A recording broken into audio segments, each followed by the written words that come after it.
Hi everyone, my name is Kevin Whitman, and I'm an accountability coordinator here at the State Department of Education. In this vignette, I will be discussing the accountability school identification process for the 2020-2021 school year. As required by the Every Student Succeeds Act, or ESSA, Idaho identifies schools for several different categories of support and improvement.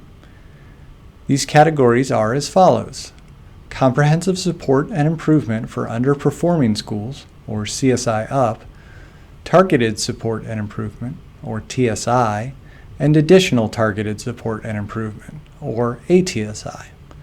The full business rules the state uses to identify schools in these categories are available at the URL on this slide. But to give you a brief overview, CSI up schools are the lowest performing 5% of schools, with that determination made by reviewing a school's performance on multiple indicators in comparison with schools of a similar type. TSI schools are those with persistent achievement gaps between student groups of interest, for example, between students with disabilities and students without disabilities. ATSI schools are those with low performance by student groups of interest on multiple indicators. ATSI uses the CSI up approach, but looks at individual student groups rather than all students as a whole. In addition to these categories, we also identify schools with a graduation rate under 67% over 3 years for comprehensive support and improvement low graduation rate, or CSI grad.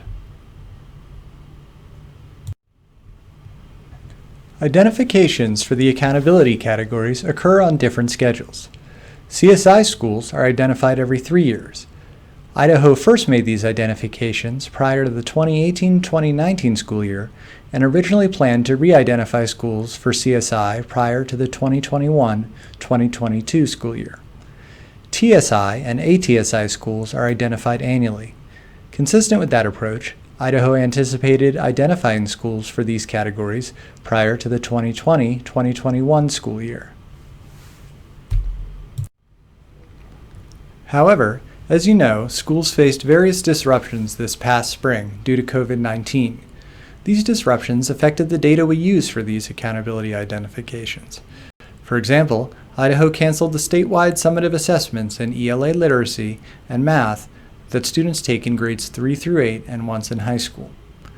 In response to this situation, Idaho received a waiver from the U.S. Department of Education covering the reporting of various indicators of school performance and school identification.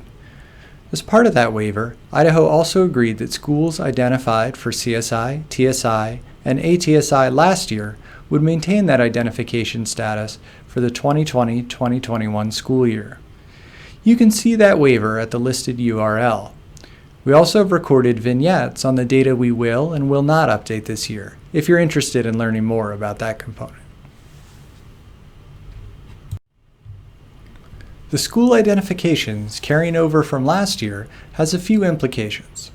First, all schools will continue to receive the supports and interventions associated with their identification status. Second, our reporting will look a little different. Normally, each year we report new identifications on the State Department of Education's accountability page. We won't publish a new list this year.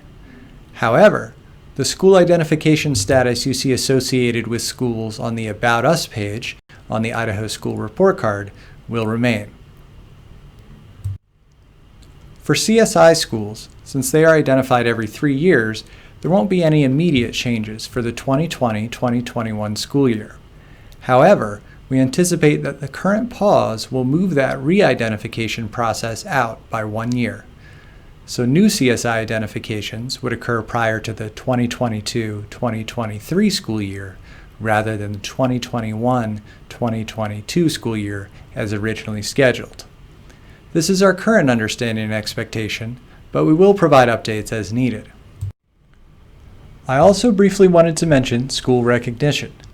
In addition to the ESSA-required school identification categories, Idaho also recognizes schools for high performance. We have 2 categories, goal makers and top performers. Goal makers are schools that rank in the 90th percentile or above on any CSI up indicator. Top performers are schools whose overall performance meets or exceeds the interim measures of progress toward the state's long-term goals for relevant indicators. Just as with identification, we anticipate not releasing new recognition status information prior to the 2020-2021 school year, as much of the data will be unavailable. On the topic of the data itself, the data that are missing from this past school year due to the COVID-19 disruptions will likely require us to modify the calculations we use for some of the school identification categories. We are still working on determining the options available to address these missing data in the future, and will share more information as it becomes available. Thank you for taking the time to listen. Again, my name is Kevin Whitman. If you have any questions about school accountability or reporting, please feel free to contact me at any time.